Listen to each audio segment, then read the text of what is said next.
Fear. False evidence appearing real. Being afraid of something that has not yet happened and may never happen, based on past thoughts, beliefs, and conditioning. The same reason that people get stuck at a certain level in life. They can't see things being better for them. And they think that this is it and this is all they deserve. This is all they've ever seen. It's been passed on to them. And they think that this is it for them. Fear is the most subtle and destructive of all human diseases. You're never just a victim of circumstances. No matter what happens, you're never without options that can get you back on track. It takes courage to recognize that, because it means accepting responsibility for your own future. But I would suggest that we should accept that responsibility, because no one is really going to accept it for us, no matter what we may have been led to believe. Instead of focusing on how unfair your situation is, I'm challenging you to use your frustration to push you harder. I want you to know that you are not finished.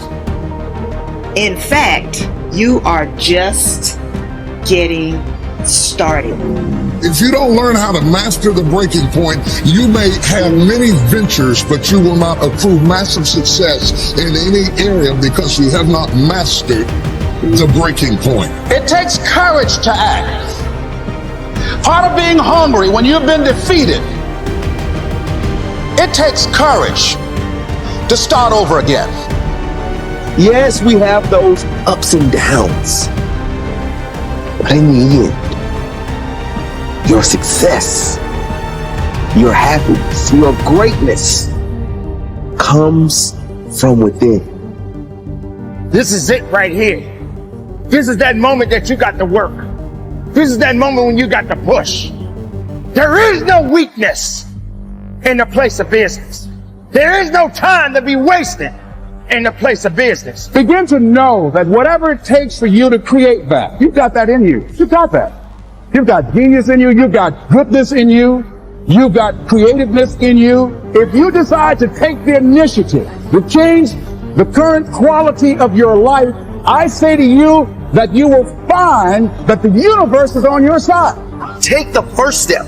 Get some momentum. Don't ever stop working for your dream. If you really want it, you will plan for it. If you really want it, you will work for it. If you really want it, you will sacrifice for it. You are your only limit. Your potential is endless. Go do what you dreamed you could do. Believe you can, and you're halfway there. You need large amounts of self-discipline to deal courageously with all the fear-inducing events of your life. This is probably why Churchill said, "Courage is rightly considered the foremost of the virtues, for upon it all others depend." The fact is that everyone is afraid, and usually of many things. This is normal and natural. Often fear is necessary to preserve life, prevent injury, and guard against financial mistakes. So if everyone is afraid, what is the difference between the brave person and the coward? The only difference is that the brave person disciplines himself to confront, deal with, and act in spite of the fear. In contrast, the coward allows himself to be dominated and controlled by the fear. Someone once said that, with regard to warfare, although it applies to any situation, the difference between the hero and the coward is that the hero sticks in there 5 minutes longer. Fortunately, all fears are learned. No one is born with fears. Fears can therefore be unlearned by practicing self-discipline repeatedly with regard to fear until it goes away. The most common fears that we experience, which often sabotage all hope for success, are the fears of failure, poverty, and loss of money. These fears cause people to avoid risk of any kind and to reject opportunity when it is presented to them. They are so afraid of failure that they are almost paralyzed when it comes to taking any chances at all. There are many other fears that interfere with our happiness. People fear the loss of love or the loss of their jobs and their financial security. People fear embarrassment or ridicule. People fear rejection and criticism of any kind. People fear the loss of respect or esteem of others. These and many other fears hold us back throughout life. The most common reaction in a fear situation is the attitude of, I can't. This is the fear of failure and loss that stops us from taking action. It is experienced physically, starting in the solar plexus. When people are really afraid, their mouth and throat go dry, their heart starts pounding. Sometimes they breathe shallowly and their stomach churns. Often they feel like getting up and running to the bathroom. These are all physical manifestations of the inhibited negative habit pattern which we all experience from time to time. Whenever a person is in the grip of fear, he feels like a deer caught in the headlights of a car. This fear paralyzes action. It often shuts down the brain and causes the individual to revert to the fight or flight reaction. Fear is a terrible emotion that undermines our happiness and can hold us back throughout our lives. Aristotle described courage as the golden mean between the extremes of cowardice and impetuousness. He taught that to develop a quality that you lack, act as if you already had that quality in every situation where it is called for. In modern terms, however, we say fake it until you make it. You can actually change your behavior by affirming, visualizing, and acting as if you already have the quality you desire. By affirming, by repeating the words, I can do it, emphatically whenever you feel afraid for any reason, you can cancel the feeling of I can't. Every time you repeat the words, I can do it, with conviction, you override your fear and increase your confidence. By repeating this affirmation over and over again, you can eventually build your courage and confidence to the point where you are unafraid. By visualizing yourself performing with confidence and competence in an area where you are fearful, your visual image will eventually be accepted by your subconscious mind as instructions for your performance. Your self-image, the way you see yourself and think about yourself, is eventually altered by feeding your mind these positive mental pictures of yourself performing at your best.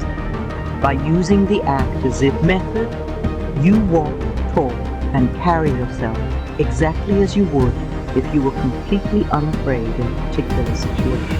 You stand up straight, smile, move quickly and promptly, and in every respect act as if you already had the courage that you desire. The law of reversibility says that if you feel a certain way, you will act in a manner consistent with that feeling. But if you act in a manner consistent with that feeling, even if you don't feel it, the law of reversibility will create the feeling that's consistent with your actions. This is one of the greatest breakthroughs in success psychology. You develop the courage you desire by disciplining yourself repeatedly. Do the thing you fear until that fear eventually disappears. And it will. Your ability to confront, deal with, and act in spite of your fears is the key to happiness and success. One of the best exercises you can practice is to identify a person or situation in your life of which you are afraid and resolve to deal with that fear situation immediately. Do not allow it to make you unhappy for another minute.